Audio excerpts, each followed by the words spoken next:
Hi అండి. మీరు నా ఛానల్ని ఇప్పటివరకు సబ్స్క్రైబ్ చేసుకోకపోతే please like, share and subscribe. ఈరోజు మనం చికెన్ ఫ్రై పీస్ బిర్యానీ ఎలా తయారు చేసుకోవాలో చూద్దాం.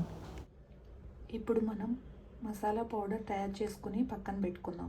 దీనికి కావలసిన పదార్థాలు: 5 స్పూన్ల ధనియాలు, 1/2 స్పూన్ సోంపు, 1 స్పూన్ షాజీరా, 1 అనాస పువ్వు, 1 జాపత్రి, 1 జాజికాయ పావు ముక్క, 5-6 యాలకులు, 25 వరకు లవంగాలు, 3 బిర్యానీ ఆకులు. వీటన్నిటిని పౌడర్గా చేసుకుని పక్కన పెట్టుకుందాం. అలాగే ఇప్పుడు అల్లం వెల్లుల్లి పేస్ట్ కూడా చేసుకుని పక్కన పెట్టుకోవాలి. దీనికోసం ముందుగా మనం 1.5 కిలో చికెన్ తీసుకోవాలి. ఈ చికెన్ని బాగా కడిగి పక్కన పెట్టుకోవాలి.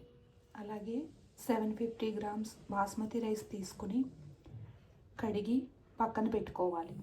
ఇప్పుడు మనం ముందుగా చికెన్ని బాయిల్ చేసుకుందాం. దీనికోసం ఒక గిన్నెలో 2 లీటర్ల వరకు నీళ్లు తీసుకుని ఈ నీళ్లు బాగా మరుగుతున్నప్పుడు దీనిలో మనం కొంచెం ఉప్పు, ఒక 2-3 బిర్యానీ ఆకులు, కొంచెం షాజీరా, కొంచెం పుదీనా వేసుకుని నీళ్ళని బాగా మరగనివ్వాలి. అలాగే 2-3 పచ్చిమిరపకాయలని కట్ చేసుకుని దీనిలో వేసుకోవాలి. ఇప్పుడు దీనిలో ముందుగా కడిగి పక్కన పెట్టుకున్న చికెన్ని కూడా వేసుకోవాలి. ఈ చికెన్ని ఒక 5 నిమిషాలు బాగా ఉడికిస్తే 50% వరకు చికెన్ బాగా ఉడుకుతుంది. ఇప్పుడు చికెన్ 50% ఉడికిన తర్వాత దీన్ని ఒక గిన్నెలోకి తీసుకోవాలి. మనం స్టవ్ ఆన్ చేసుకుని ఒక కళాయి పెట్టుకోవాలి. ఇప్పుడు 3 టేబుల్ స్పూన్ల ఆయిల్ వేసుకోవాలి. ఈ ఆయిల్ వేడెక్కిన తర్వాత కొంచెం జీలకర్ర, బిర్యానీ ఆకులు వేసుకుని ఇవి కొంచెం వేగిన తర్వాత 3 సన్నగా కట్ చేసి పెట్టుకున్న ఉల్లిపాయలు, 4 పచ్చిమిరపకాయలు వేసుకోవాలి. అలాగే సన్నగా కట్ చేసి పెట్టుకున్న కరివేపాకు కూడా వేసుకుని బాగా కలుపుకోవాలి. వీటిని బాగా కలుపుకుని దీనిలో 1/2 టీ స్పూన్ పసుపు, అలాగే 1 స్పూన్ ఉప్పు వేసుకుని బాగా కలుపుకోవాలి. ఈ ఆనియన్స్ కొంచెం వేగిన తర్వాత ముందుగా మనం రెడీ చేసి పెట్టుకున్న అల్లం వెల్లుల్లి పేస్ట్ వేసుకోవాలి. ఈ అల్లం వెల్లుల్లి పచ్చివాసన పోయే వరకు కొంచెం వేపించుకున్న తర్వాత ఇప్పుడు దీనిలో 4 టీ స్పూన్ల కారం వేసుకోవాలి. ఈ కారం కూడా బాగా వేగిన తర్వాత బాయిల్ చేసి పెట్టుకున్న చికెన్ని కూడా దీనిలో వేసుకోవాలి.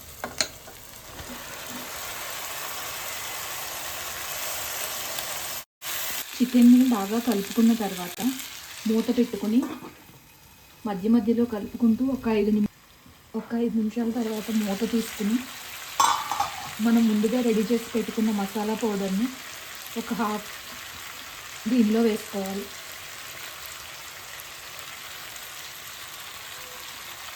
దీన్ని ఇప్పుడు బాగా కలుపుకొని ఇప్పుడు ఒక 5 నిమిషాల తర్వాత చికెన్ బాగా మగ్గి ఉంటుంది. ఇప్పుడు దీనిలో కొంచెం కొత్తిమీర వేసుకుని గ్యాస్ ఆఫ్ చేసుకుంటే ఎంతో రుచిగా ఉండే చికెన్ ఫ్రై రెడీ అవుతుంది. ఇప్పుడు మనం బిర్యానీ ఎలా తయారు చేసుకోవాలో చూద్దాం. ముందుగా కళాయి పెట్టుకుని 2 టేబుల్ స్పూన్ల ఆయిల్ వేసుకోవాలి. ఈ ఆయిల్ వేడెక్కిన తర్వాత 4-5 బిర్యానీ ఆకులు, కొంచెం షాజీరా, అలాగే కొంచెం పుదీనా కూడా వేసుకుని ఇది కొంచెం వేగిన తర్వాత ఇప్పుడు దీనిలో ఒక 5-6 పచ్చిమిరపకాయలు,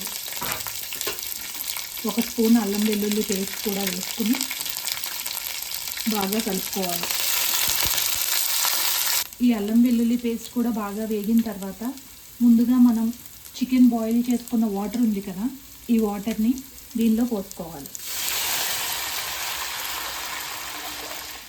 ఈ వాటర్లో ఆల్రెడీ మనం ఉప్పు వేసుకున్నాం కాబట్టి తగినంత ఉప్పు వేసుకొని, అలాగే మనం మసాలా పౌడర్ ఉంది కదా, దానిని కూడా వేసుకోవాలి.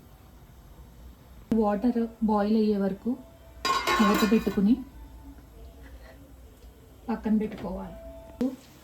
ఈ నీళ్లు బాగా మరుగుతున్నప్పుడు మనం ముందుగా కడిగి పెట్టుకున్న బాస్మతి రైస్ దీనిలో వేసుకోవాలి.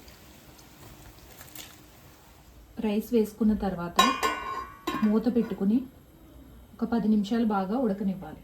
10 నిమిషాల తర్వాత మూత తీసి చూసుకుంటే ఇది 80% వరకు కుక్ అయి ఉంటుంది. ఇప్పుడు దీనిలో కొంచెం కొత్తిమీర, అలాగే ముందుగా రెడీ చేసి పెట్టుకున్న చికెన్ ఫ్రైని కూడా పైన వేసుకుని మూత పెట్టుకుని 5 నిమిషాలు మగ్గనివ్వాలి. 5 నిమిషాల తర్వాత మూత తీసుకుని చూసుకుంటే ఎంతో రుచిగా ఉండే chicken fry piece biryani ready.